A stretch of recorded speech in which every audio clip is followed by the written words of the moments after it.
एक ऐसा खेल जिसकी टिकट करोड़ों की, एक ऐसा खेल जिसमें खिलाड़ी ही नहीं फैंस का भी ड्रेस कोड है, एक ऐसा खेल जहां ब्रिटिश वाइन सर्व की जाती है, जहां कबूतरों को भगाने के लिए वाज रखे जाते हैं।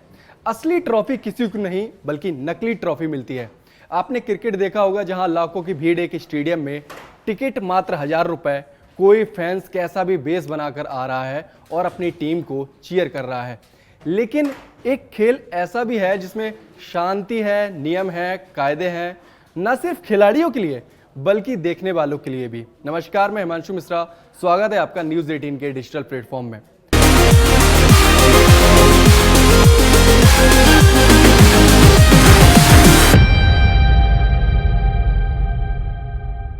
आज हम बात कर रहे हैं विंबलडन की। आपने विराट कोहली, अनुष्का और सचिन और साथ में अंजलि तेंदुलकर, ऋषभ पंत और कई बॉलीवुड और हॉलीवुड स्टार्स को ये खेल देखते हुए सोशल मीडिया पर देखा होगा। लेकिन क्या आपको पता है इसके मैच की टिकट की कीमत कितनी की है और ये स्टार्स सूट बूट में क्यों जाते हैं और इसके पीछे ऐसे क्या नियम कायदे हैं? आज इसी पर बात करेंगे और जानेंगे विंबलडन के बारे में और जानेंगे टेनिस के सबसे पुराने tournament Wimbledon all England club के बारे में। ये लंदन में खेला जा रहा है। 146 साल पुराने इस ग्रैंड स्लैम टूर्नामेंट का यह 136वां संस्करण है। 2 विश्व युद्ध और 2020 में कोरोना महामारी के दौरान ही विंबलडन का आयोजन ब्रेक हुआ था। इसे टेनिस के 4 ग्रैंड स्लैम में सबसे प्रतिष्ठित भी कहा जाता है। 1968 से जो प्राइज मनी मिल रही थी विंबलडन में, इस साल करीब 11% ज़्यादा प्राइज मनी मिलेगी। दोनों सिंगल्स चैंपियन को करीब 24.5 करोड़ रुपए मिलेंगे, जबकि रनर अप को 12.5 करोड़ की प्राइज मनी दी जाएगी। इससे पहले की प्रतियोगिता में करीब 465 करोड़ रुपए बांटे गए थे। पिछले साल पुरुष और महिला चैंपियन को करीब 20.5 करोड़ रुपए मिले थे। ओपन एरा मतलब 1968 से पहले विंबलडन में प्राइज मनी नहीं दी जाती थी। 1968 में टेनिस प्रोफेशनल खेल बना। 1968 के पहले के पीरियड को टेनिस में ओपन एरा कहा जाता है। 1968 में पुरुष चैंपियन को 2000 पाउंड और महिला सिंगल चैंपियन को केवल 750 पाउंड दिए गए थे। 2007 तक महिला और पुरुष वर्ग को अलग अलग प्राइज मनी मिलती थी। 2008 से ग्रैंड स्लैम में दोनों महिला और पुरुष को एक बराबर प्राइज मनी मिलने लगी। अब बात करेंगे विंबलडन की परंपरा के बारे में जो कभी नहीं टूटी। बात करते हैं बॉल बॉय और बॉल गर्ल्स की। यहाँ के बॉल बॉय और गर्ल्स इस चैंपियनशिप को खास बनाते हैं। इन्हें बीबीजी के नाम से जाना जाता है। 2005 से बीबीजी 6 के दल में काम करते हैं, जिनमें से 2 नेट पर रहते हैं और बाकी के 4 कोनों में रहते हैं। इनका काम बॉल को उठाकर खिलाड़ी तक पहुंचाना होता था। चैंपियनशिप में बीबीजी 1920 और 30 के दशक में देखे गए थे। इन्हें स्कूल के प्रिंसिपल के द्वारा नामित किया जाता था। हालांकि इन सभी को टेनिस के नियमों पर बेस्ड एक लिखित परीक्षा भी पास करनी होती थी। टूर्नामेंट में सभी खिलाड़ियों को पूरी तरह से सफेद कपड़े पहनकर ही टेनिस खेलने की परमिशन है। 2022 में विंबलडन के दौरान इस पर प्रोटेस्ट भी हुए। प्रोटेस्टर्स का कहना था कि महिलाओं के लिए पीरियड्स के दौरान सफेद कपड़ों में टेनिस खेलना कठिन होता है, इसलिए व्हाइट ड्रेस कोड को हटाया जाए। लेकिन विंबलडन अपने नियमों पर कायम रहा। इस बार भी खिलाड़ी व्हाइट ड्रेस में ही उतरे हैं। दूसरी खास बात यह है कि मैच के दौरान दर्शकों को स्ट्रॉबेरी, क्रीम और वाइन सर्व की जाती है। टूर्नामेंट में दर्शकों के लिए स्ट्रॉबेरी और क्रीम के अलावा ब्रिटिश वाइन सर्व किए जाने की परंपरा है। तीसरी खास बात यह है कि इसका आयोजन घास के कोर्ट पर होता है। साल 1877 में विंबलडन की शुरुआत घास के कोर्ट पर हुई थी। पिछले 146 साल से यह प्रतियोगिता घास के कोर्ट पर हो रही है। 4 ग्रैंड स्लैम में यह इकलौता है जो ग्रास कोर्ट पर खेला जाता है। ऑस्ट्रेलिया ओपन और यूएस ओपन हार्ड कोर्ट पर खेले जाते हैं, जबकि फ्रेंच ओपन क्ले कोर्ट पर खेला जाता है और विंबलडन ग्रास कोर्ट पर खेला जाता है।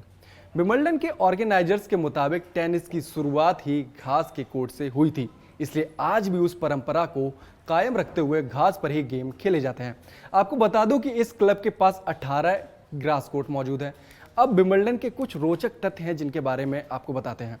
पहला है शाही परिवार का सम्मान।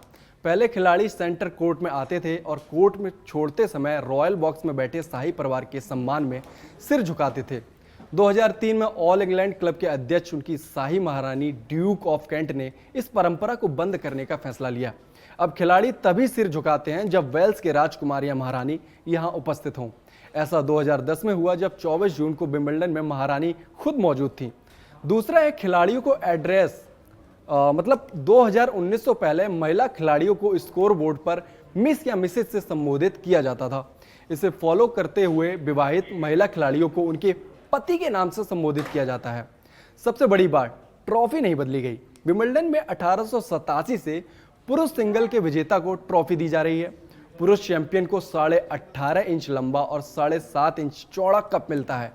चैंपियन बनने वाले खिलाड़ी को ट्रॉफी की नकल सौंपी जाती है जिस पर पिछले चैंपियन खिलाड़ियों का नाम होता है, जबकि असली ट्रॉफी ऑल इंग्लैंड क्लब के म्यूजियम में ही रखी जाती है। महिला सिंगल्स की चैंपियन को स्टर्लिंग सिल्वर सॉल्वर प्लेट के शेप में बनी चांदी की ट्रॉफी दी जाती है। इस पर देवी देवताओं की मूर्तियां अंकित होती हैं। डबल्स इवेंट जीतने वाले प्लेयर्स को सिल्वर कप दिया जाता है। सबसे इंटरेस्टिंग बात है कि मैच के दौरान कबूतरों को भगाने के लिए विंबलडन में बाज को रखा गया है। रूफस द हॉक एक हैरिस हॉक यानी स्पेशल बाज है जिसे ऑल इंग्लैंड लॉन टेनिस और क्रॉकेट क्लब ने कबूतरों को भगाने के लिए ही पाला है। हॉक को विंबलडन परिवार का एक अहम सदस्य माना जाता है। रूफस पिछले 15 साल से सेवा दे रहा है। रूफस से पहले विंबलडन में कबूतरों को भगाने का काम हामिश वाज करता था। इसका आयोजन ऑल इंग्लैंड क्लब कराता है। विंबलडन इकलौता ग्रैंड स्लैम टूर्नामेंट है जिसका आयोजन कोई नेशनल टेनिस एसोसिएशन नहीं करता है। इसे ऑल इंग्लैंड क्लब आयोजित करता है। क्लब की स्थापना 1868 में हुई थी।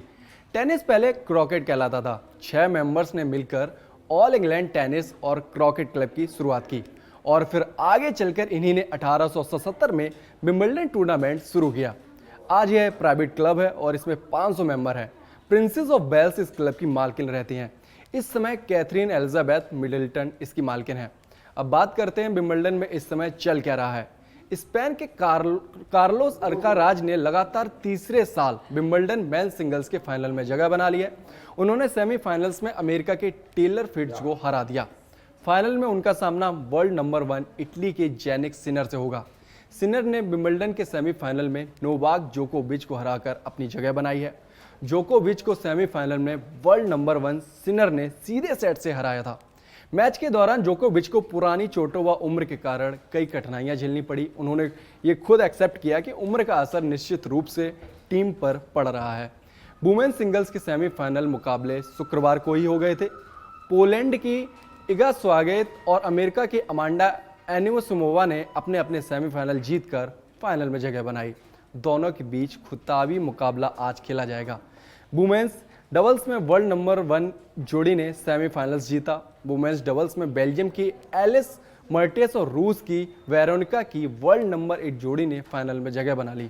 दोनों ने सेमीफाइनल में अमेरिका की डिजायरे क्रेजेक और ऑस्ट्रेलिया की ओलिविया गैडेकी की जोड़ी को हरा दिया। मेंस डबल्स की बात करें तो मेंस डबल्स के फाइनल में ब्रिटेन के लॉयड ग्लासपोल और जूलियस कैस की वर्ल्ड नंबर 5 जोड़ी ने फाइनल में जगह बना ली। 12 जुलाई को खिताबी मुकाबले में उनका सामना नीदरलैंड के डेविड पेल और ऑस्ट्रेलिया के रिकी हिजिकाता की गैर वरीय जोड़ी से होगा। टेनिस में 4 ग्रैंड स्लैम होते हैं, चारों हर साल आयोजित होते हैं। इसकी शुरुआत जनवरी में ऑस्ट्रेलियन ओपन से होती है। मई और जून में फ्रेंच ओपन होता है और जुलाई में विंबलडन और अगस्त सितंबर में यूएस ओपन होता है। यूएस ओपन साल का आखिरी ग्रैंड स्लैम होता है। आगे क्या अपडेट होंगी, कौन जीतेगा, सारी अपडेट्स जानने के लिए हमें फॉलो करते रहिए। फॉलो करिए न्यूज़ 18 JKLH।